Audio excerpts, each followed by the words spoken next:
Stand up there, awesome. two guys Thank you, right Coach. there. Great Bill to have Simic you. and Kyle. Great to have you. And I can't forget about this guy down here at the end. I don't know who else is here, but I know I have two players here. Grant Garrett, he's a welcome sight. The first meeting I had, he was sitting in the first row. He's a center. You got to be strong in the middle. Thank you. But more importantly, he has a beautiful wife that takes care of him, Betsy. And Sasha Lancaster's here. He's sitting right there. And if any other players are here, who else I have? Boo-Too! Sam, I'll let you Boo-Too. All right, Nobody Sam. wanted Boo-Too but me. He's only 5'9", but he can tackle with anybody. Thanks for coming, Sam. He sure could. So how nice is it when you come back and to see all the love that you have here? Because your story about your family and your dad and your mom and your brothers, it's a historical deal here in Arkansas. Well, it is, and it's a privilege. I love Little Rock, Arkansas, born and raised, and starts with mom and dad. Had 3 great brothers, still have them, and we had the greatest days. We lived 3 blocks from the Arkansas School for the Deaf, and got to go to Little Rock Central, as we mentioned. But we had the best childhoods, and when I got into coaching, I feel sorry really for a lot of my players that didn't have what I had growing up: a mother and father and brothers. And we didn't have iPads; we had ball. We had asphalt, and we had dirt grounds and tackle football. And now Mom made sure we got our phonics right, ABCs and all that, English, and school, which we sometimes would try to put to the side. We couldn't do that because she was the English teacher for 33 years at Arkansas School for the Deaf. But the Arkansas Deaf School playgrounds were phenomenal because I don't know if you realize there's only one deaf school in each state, and they leave home at the age of 4. Whether you're Native American, African American, white, black, skin tone meant nothing. As long as you could sign. If you could sign, you're in the family.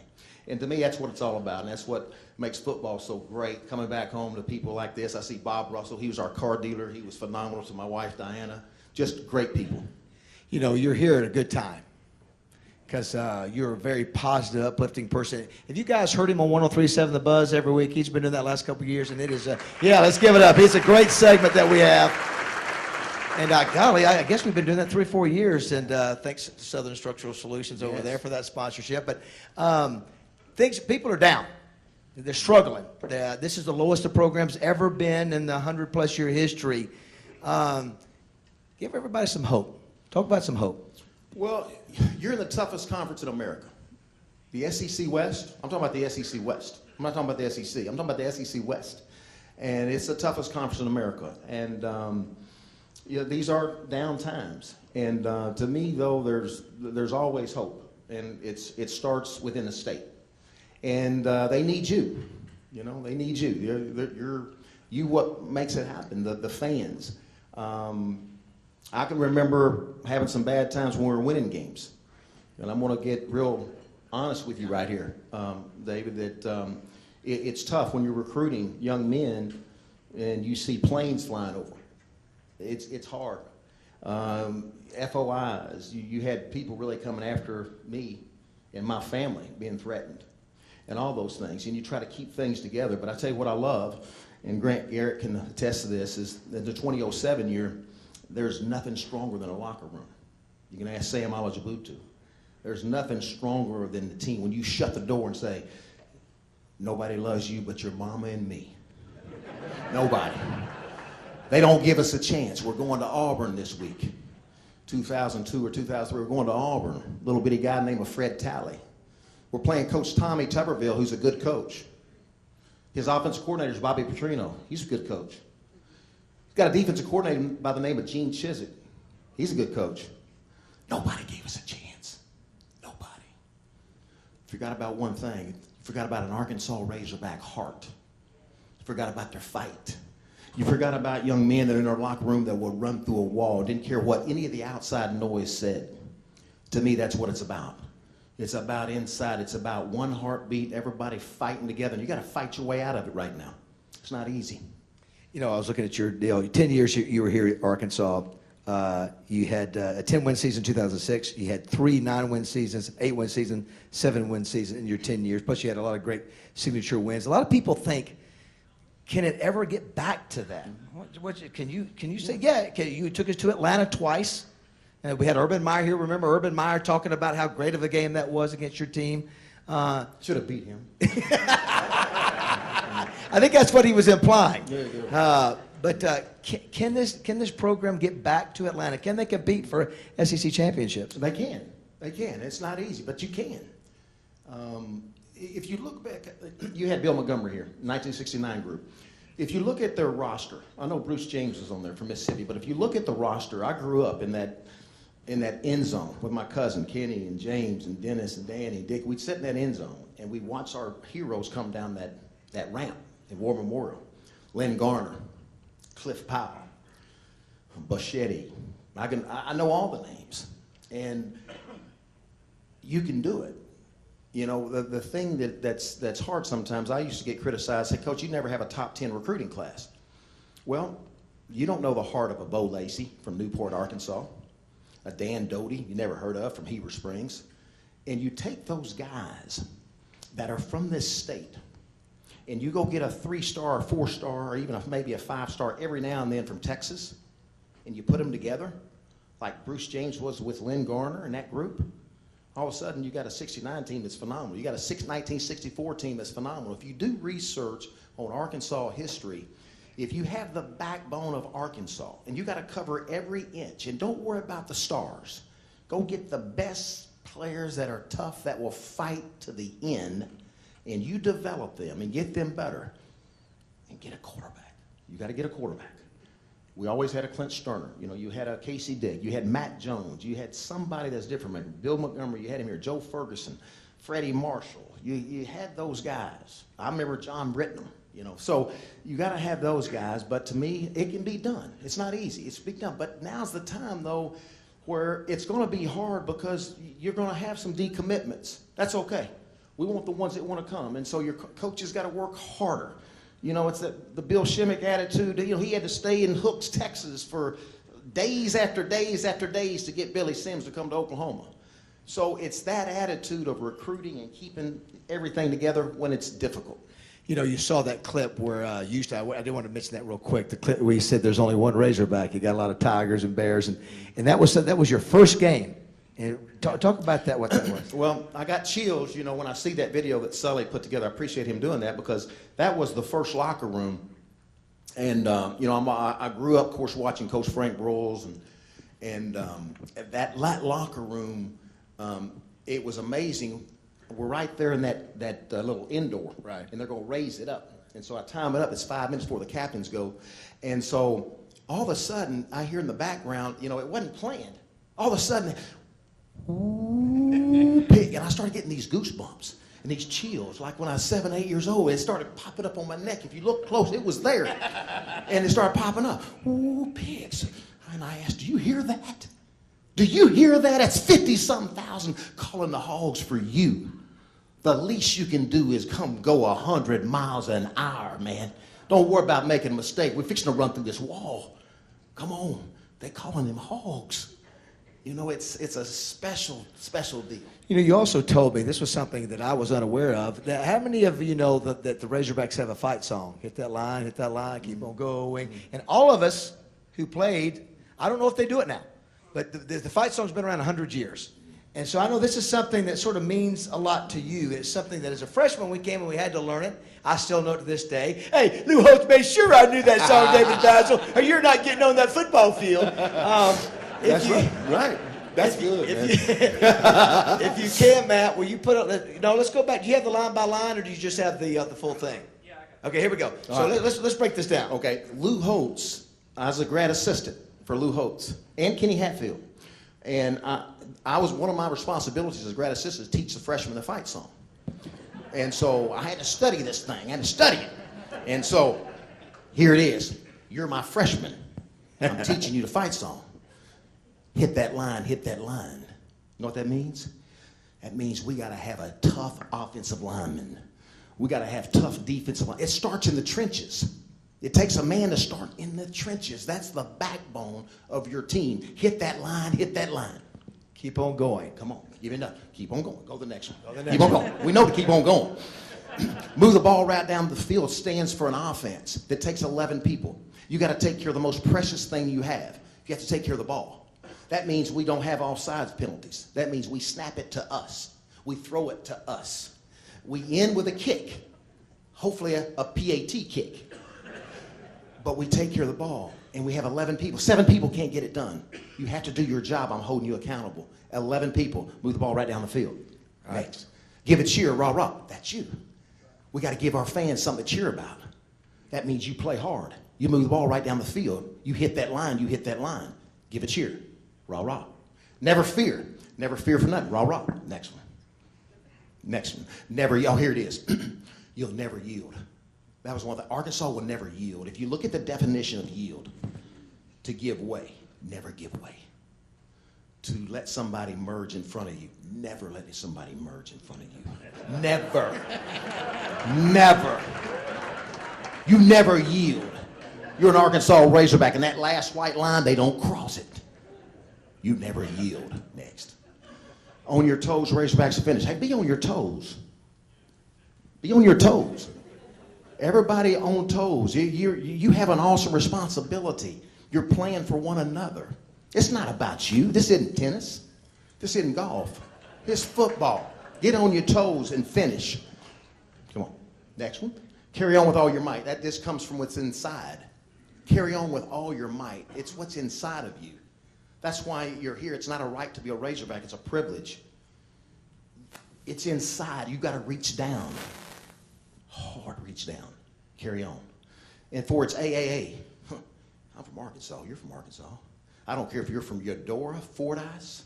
I don't care if you're from Jonesboro, from Fort Smith, or if you're from Dallas, Texas, or from Mississippi. When you're on that team, it is AARKANSAS. It's Arkansas. Last but not least. Last but not least. And this is what it's about. You can't get on the bus.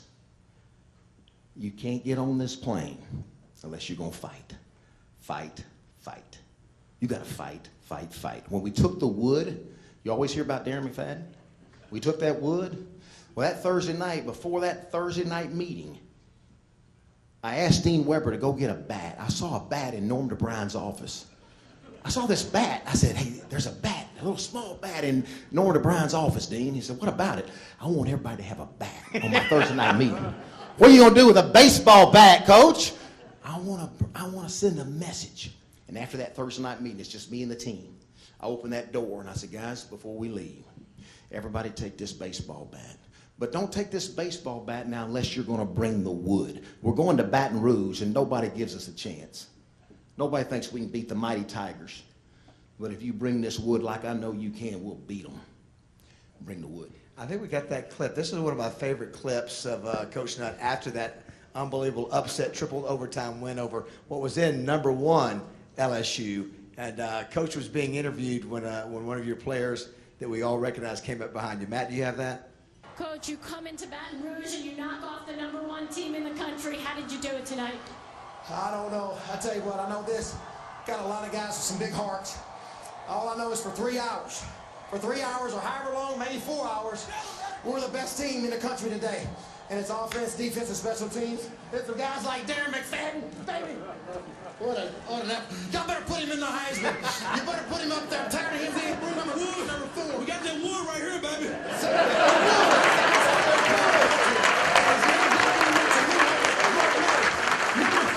You better look at him a little closer. He's a football player. Got that wood right here. Hey, Matt, real quick. Go back to the beginning of that. I want you to listen after Coach Nutt, after McFadden comes back out there, you make a point to say something to somebody. Matt, can you do that one more time? Listen to after Derek McFadden said, we got that wood, if you can, one more time. Coach, you come into Baton Rouge and you knock off the #1 team in the country. How did you do it tonight? I don't know. I tell you what, I know this. Got a lot of guys with some big hearts. All I know is for 3 hours. For 3 hours or however long, maybe 4 hours, we're the best team in the country today. And it's offense, defense, and special teams. It's for guys like Darren McFadden, baby. What an y'all better put him in the Heisman.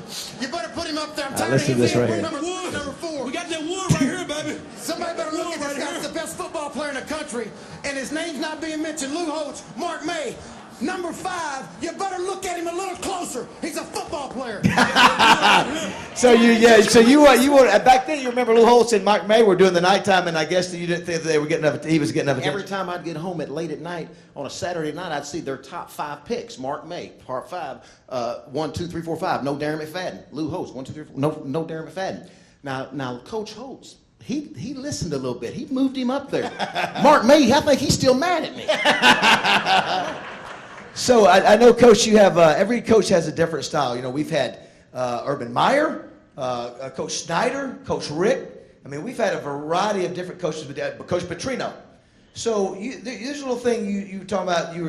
How do you relate to your coaches? What is this thing you do? You give me an example of that? Yeah. I tell you, I want you to be a player. Okay, I'm the player. Yeah, sit down right there. Sit down right there. A lot of times to me, it's about relationships, and a lot of times I get called like the player's coach, which I don't really buy into that too much. But again, it's about relationships. So, okay, David, hey, I hear your dad and mom are here today. That's good. You're from Panama, Florida? Yes. Great. Okay, get over here in this chair. Yes, sir. Okay, now this is the player. I'm fixing to coach you hard. If I tell you to run through that line, you run through that line. That's right. Full speed. Yes, sir. Hey, have you gained weight? Yes. Yes, sir. Okay, get back over. I heard you caught a big fish in Panama. Yes, I did, Coach. How many pounds was that? 12 pounds. That's a. Yes, sir. Your teammates are counting on you in the A gap. There was 72 plays, and you went hard for about 67.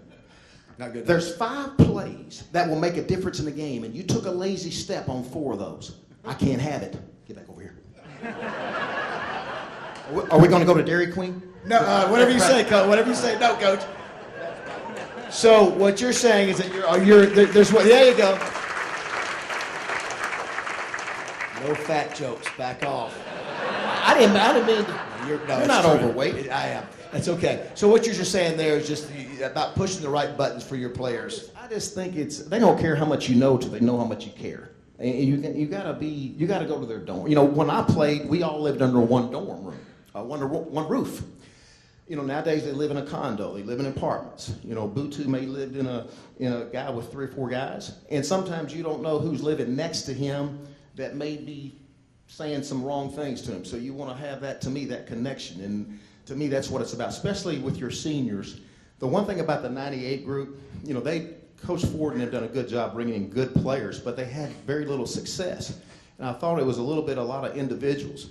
But with Grant Garrett's group, man, you could run them forever. And they were so tough. And they just had a little bit of disconnect where it was individual, just didn't finish things. And I tell you, it didn't take them long where they became one. Well, you know, everybody knows the story of Houston Nutt. You were recruited, obviously, the last signing by Frank Broyles. Everybody wanted you to go to school. Coaching changed. Lou Holtz is there. You play for Lou. You play for Frank. You play for Eddie Sutton. Go to Oklahoma State. After that, what was the key? When did you know that you wanted to be a coach of young men? Well, I always thought I was going to be in the NBA or NFL since I was 9 years of age, right, Dennis? I always told them that anyway. I'm going to be in the NBA or NFL.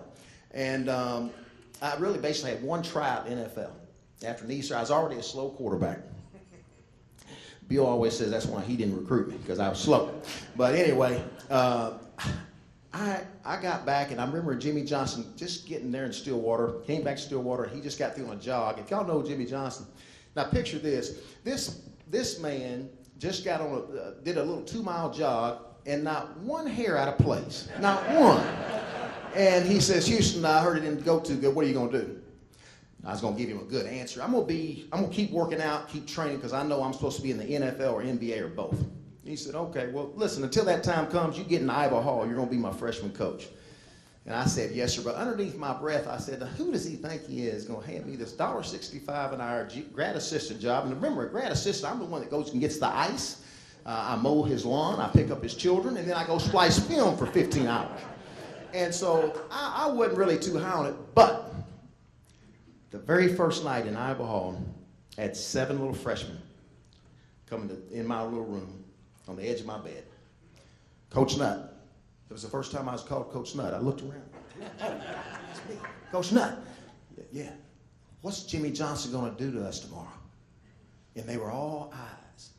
And for the first time, I knew that I had those 7 freshmen. They were listening to every word I said. I said, he's going to run you 16 110s, and you got to do it with a time.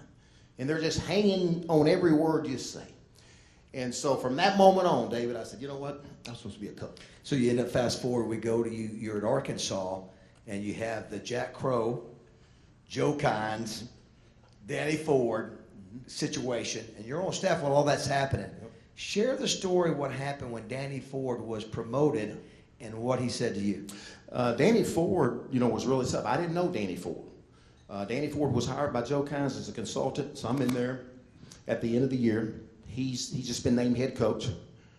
And basically he says, Houston, you're on a trial basis. I said, I am? Yeah. And he sees a picture of my family. He says, who's that? I said, it's my family. Okay, well, listen, I don't really care about them right now. It's recruiting.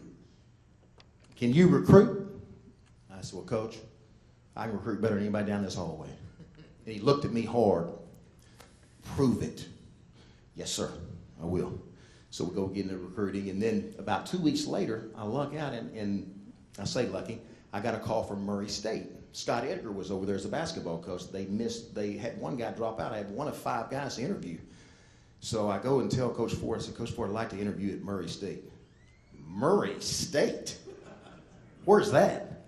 It says Western Kentucky. You better make sure you get that job. Whoa. So I go to Coach Broyles. I was a little nervous about that. I got 4 children. I go to Coach Broyles. I say, Coach Broyles, you think I should go interview? Houston, that would be an ideal thing to do. It would be great experience, even if you don't get it. I said, well, Coach Ford don't think that. Coach Ford is trying to get his staff together and put pressure on everybody, making sure everybody's doing their job. It's okay. I said, are you sure? He basically said, I might not have a job when I come back. It'll be okay. I'll talk to him. Don't worry about it. So that's how it goes. So you go interview, you get the job at Murray State, you don't have to come back. I went over and got the job. And then a lot of my friends said, wait a minute, you spent all your life trying to get to Arkansas Razorbacks as an assistant. Why would you go to Murray State and take a pay cut? There's a thing to do. And you go to Murray State, you go like you win 4 or 5 games the first 2 games, first 2 years. But you recruit a lot of players from Arkansas that not only played college ball, that went on to play in the pros. Reggie Swinton, William Hampton Jr., Elliott Dunn, Little Rock Mills. Coach Parks is here. Quarterback. Who was the quarterback of that Murray State team? Mike Cherry. Those are guys you recruited from Arkansas to go to Murray State. And they all went. And you win 11 games back to back. Back to back. We still have a lot of records, but the only team that's ever won a playoff. And that's when Boise State called. They were transitioning from 1AA to Division I. So you have one job. You have 1 year at Boise, and then all of a sudden the job opened up at Arkansas. 4 years at Murray helped me because of this. It's always hard for an assistant to go to the head job. But 4 years without the pressure of the media and everybody on top of you, always, because they have a tendency to point out your mistakes. So this was a good time, a good learning experience. So what do you remember about the process? I remember, there were people that wanted Tommy Tuberville, and some people wanted you. And what do you remember about that whole process? It was about 14 candidates. And Coach Broyles said, come over and interview. I was excited. And but there was a lot of competition. Tommy Tuberville, Francione, Gary Patterson. There's a lot of coaches that were involved that wanted the job. But I don't think anybody really wanted it more than I did.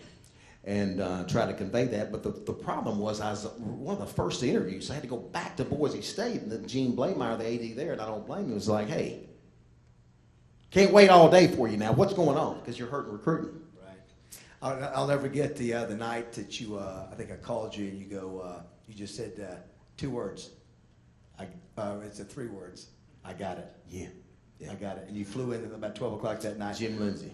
How cool is that? You grew up being a ball boy in the end zone. To be announced, Frank Broyles hires you to be the head coach. What was that like? It was just it was awesome. Dream come true. Place you always wanted to come back. You played there. You coached there as an assistant, and then to come back and to be able to think. All I could think about was where my cousin and I was in Little Rock coming down that ramp. I'm gonna be able to lead that team out in Little Rock. Love playing in Little Rock. And then, again, Fayetteville, too. So it was just, it was a special time. Jim Lindsay flew a plane out, and he was on the committee. And there was a lot of them that really wanted Tommy as well. So I think Jim had a lot to do with it. I think he really pushed it over to my side, and I really appreciate him. Had 2 negative years, but last 2 years at Danny Ford, I think 4-7, 4-7. You come in with a team that was beat down. His style was sort of a hard, old school, chew you out, wear you. You take the same players, and it's a magical run in '98. It's good as it gets. And I tell you, you think about it so much, Grant, and I look at Grant, Russ Brown, Chad Aberlith, Bobby Williams, Brandon Burlsworth. They were so solid. Madre Hill, Clint Sterner, Anthony Lucas. These guys would do anything. And they're just such good people, man. You see how successful they are. But, man, they would lay it on the line. They were fighters, boy. They were fighters. And I'll never forget, Tommy and I, we get to talk about this on the show, is that that first run, obviously we remember the Tennessee game, but what the game I remember is how bad you guys beat Alabama. Yeah. That first, I mean, you had to be looking around going, my first year here, I beat the pants off Alabama. You know, the first year I was scared to death. I was that scared young coach, and I'm thinking Bear Bryant, Alabama, Sean Alexander's coming to town, and I don't want to embarrass the state of Arkansas. You know, I'm sleepless nights. You know, Dinah's saying, "Man, you didn't sleep at all last night. You tossed and turned." I said, "We're playing Alabama." In case you didn't know, we're playing Alabama. We're playing Crimson Tide. You know, they're coming to town. They're coming to Fayetteville. It's not Rice. No offense against Rice, but we're playing Alabama. And so they come to town, and I tell you what, it's a great feeling. Ryan Hale, Zach Painter, and Kanoy Kenny, David Barrett just set the tone. And then offensively, but we took care of the ball and just really, I mean, it was 42-6. We made them stop. It was fun. Yeah. You know, you talk about all these guys you mentioned. I don't know if you picked up on, not all of them, a ton of them, as you mentioned earlier, are Arkansas kids. Oh, yeah. You know, a lot of people say, Arkansas shouldn't be in the SEC. They should be in the Big 12. We don't have the recruiting base. If you look back, I don't know how many number one draft choices you had, but you had some that were McFadden-like type that we knew, but you also had some that were 2-star or 1-star like a Brandon Burlsworth or a Jamal Anderson. Talk about that. There were kids that you could develop kids into great players. Well, that's why I think you can't ever overlook Arkansas. You really can't. And again, don't get hung up on, well, he's not a 4-star. Don't worry about that. What's right here? And if they can run it, I love going to watch play basketball. Sean Anders was a good basketball player. Jason Peters, a good basketball player. You know, they had nimble feet. And so it's about that. Sam Alazubutu was a wrestling champion. You know, I mean, it's things like that. You go watch and you study them. And then Arkansas, as you mentioned, there's so many years you look at the backbone of the team, especially in the offensive line, Arkansas kids. What about assistant coaches? You know, obviously we have the Burles Award right here, and Coach Burles knew about the importance of assistant coaches. You know, I think a lot of us look back where Bielema started having trouble when he lost Sam Pittman, who was such a good recruiter in recruiting those offensive linemen. What about when your assistant coaches? How important, and you know, obviously not commenting on Chad's staff, but the importance of the assistant coaches, how key they are for your staff. Well, it's everything. You know, it's a team. It's a team. You gotta have good coaches that know how to teach, know how to demand, know how to hold everybody accountable. But they got to be good recruiters. You know, they got to do a lot of things. It's just not one thing. And the thing that's different now is we're back in when I just got first started in the 80s. It was okay. This is football season. This is recruiting season. Well, now recruiting is 24/7. You got media, you got blogs, you got Facebook, you got Instagram, you got all these things that constantly, you know. So you got to have great coaches, and they got to stay on top of everything. You're doing a great job for CBS Sports. I want to ask you a couple things that coaches are having to deal with now that you didn't have to deal with. The transfer portal. Yeah. What do you think about the portal? You know, I don't really like it, but you know, it is what it is. So you better have a coach assigned to the transfer portal.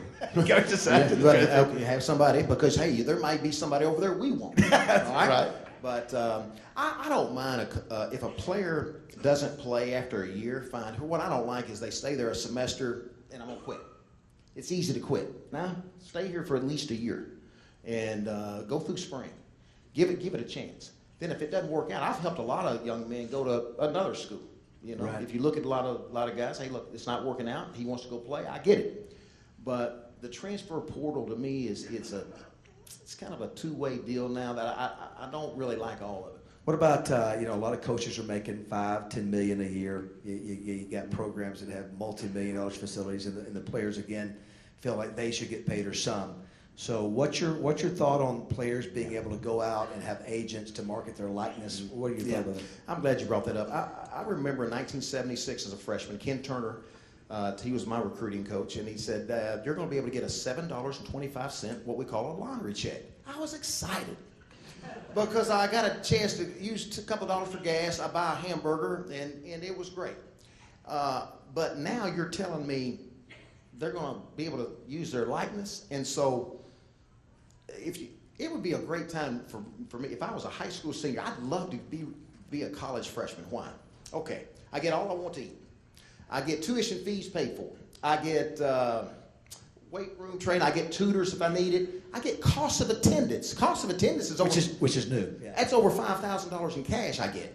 If I'm eligible for a Pell Grant, which I don't have to pay back, I'm eligible for that. Then if I get to the championship games, my parents fly the game. It's a pretty good deal. So now we're going to say, well, let's pay for his likeness. You know, coaches, y'all are making too much money. Let's pay for his likeness. So that'd be like, okay, Darren McFadden, you're going to get to go to a dealership, sign some autographs, and we'll pay you $75,000. Now Felix Jones is going to say, that coach, he got 75. Can I go to Landers and maybe do a little deal? Let me at least get 50. I can see that being a terrible problem in a locker room. I'm all for them getting money. I want them to have money to go hamburger, go to a movie, buy toothpaste, mouthwash, all of that. But to say, okay, now let's go hire an agent? No, I'm going to hire an agent, and now we're going to get into all this? Let me tell you something. You're talking about NCAA can't manage now? There's no way. No way. All right, so you got Alabama. You got Alabama this week. You're a 33-point underdog. That's without Tua. Mm-hmm. You would be a 45-point underdog if Tua was playing. What does Houston Nutt tell his team in the locker room? Nobody gives you a chance. Mm-hmm. You just got beat 51-10 by Auburn. Yeah. What do you say in the locker room? First thing I say, shut that door. Just us. Nobody else. No media. Just us. Grant, Sam, Sasha, come on in here. We're a 45-point underdog. Tua Tagovailoa's not playing. Tua Tagovailoa, he's responsible for about 54% of touchdown passes. He throws it everywhere. He's not playing. We're going to see how good this other quarterback is. We're fixing to hit this other one. We fixing to see if he can throw on time. He better throw with a sense of urgency. I know we're going to Alabama. I know it's got new lights down there, the LED light show. I know it's 100,000 plus. They can only put 11 out there. Hey, look, I can live with whatever happens as long as I know that you're going 100 miles an hour and you're playing for a Razorback. You're playing for each other. I don't care what happens. We can go shock the world. It can happen. That's what I'd tell them. Ladies and gentlemen, Houston Nutt, everybody. Thanks for being here, Houston. Great job.